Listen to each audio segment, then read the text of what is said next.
Donc suite au début du démontage hier, là ils sont en train de finir avec le démontage des échafaudages. Et nous, notre rôle ce matin, ça va être d'accompagner les acteurs à qui on donne toute la matière qui a été récupérée et qui est réutilisable. Et on a réussi le challenge de pouvoir donner, alors on va voir s'ils prennent vraiment tout. Alors le gros du volume, c'est le bois. Et là, pour le coup, ça avait été un choix stratégique avec Arnaud qui a fait le montage et la plupart des stands, de prendre du CP plié de très très bonne qualité pour que ce soit intéressant derrière pour des structures de le récupérer. C'était beaucoup plus joli aussi en termes de rendu que de l'OSB par exemple.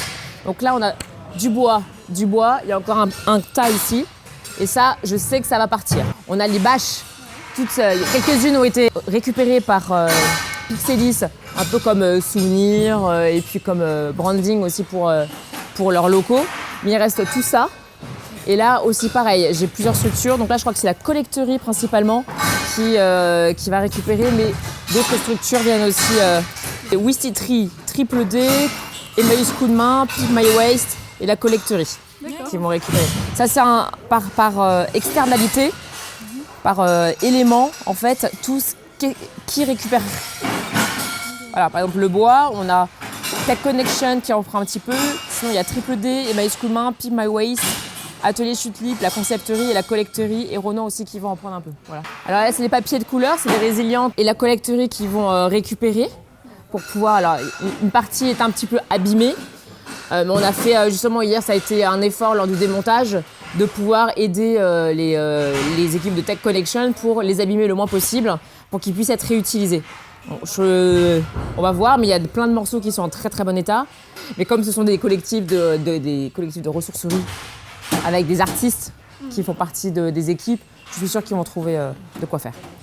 On a aussi ici des cartons, du carton épais qui a servi pour des stands. Et ça, par exemple, pour refaire du mobilier cartonné, ça peut être très utile. Les 4 éléments de signalétique en métal, pour le coup, c'est Pimp Your Waste qui va les récupérer. Ils vont voir ce qu'ils vont en faire. Les résilientes et Emmaüs Coup de Main, un petit peu Triple D, vont récupérer les tendeurs, vont se partager les tendeurs. Donc ici, au final, ce sont les déchets qui restent à la fin du montage. D'accord. Tout le montage, et encore, les vrais déchets, c'est un petit peu de verre, tout ce recyclable, parce qu'on ne va pas pouvoir le réutiliser, et une benne d'ordures ménagères. Parce que ça, la mousse, pareil, on a trouvé des gens pour le réutiliser. Donc il y a Triple D, la correcterie et Carton Plein qui vont récupérer une partie. Donc c'est des mousses, c'est soit du papier bulle, soit de la mousse d'emballage.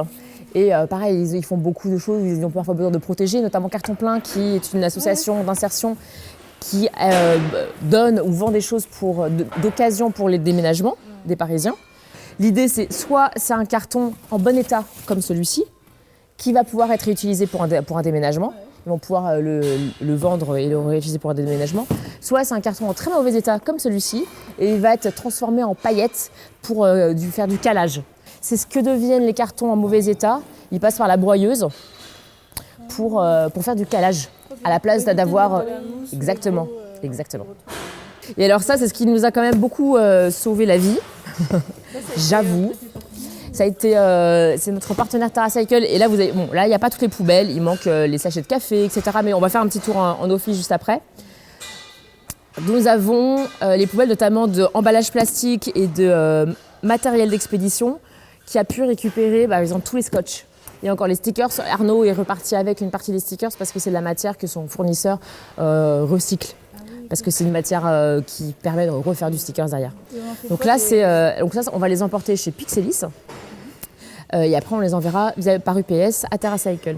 Et TerraCycle, en fait, ce qu'ils font, c'est qu'ils refont un tri plus... Parce que, par exemple, l'emballage et matériel d'expédition, il y a des sangles en plastique, etc. Il y a différentes matières, donc eux, ils refont un tri derrière.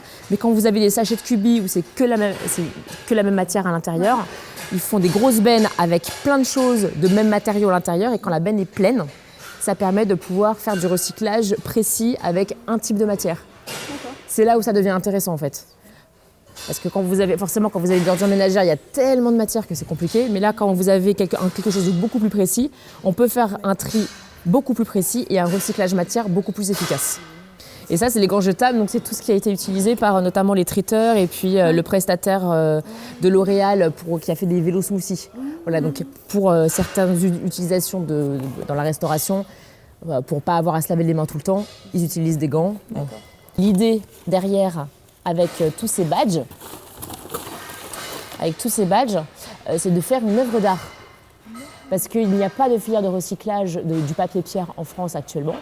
Et donc, au lieu d'envoyer ça à l'autre bout du monde pour refaire des émissions carbone, on s'est dit, tiens, c'est beaucoup plus intéressant peut-être de travailler sur une œuvre d'art. Et s'il y a une deuxième édition, comme ça, de pouvoir montrer cette œuvre d'art. Et ça permet aussi de faire un petit peu de communication derrière pour encore autour du papier pierre. Donc, ça fait partie du partenariat qu'on a eu avec Rockstar, celui qui nous a fourni le papier pierre.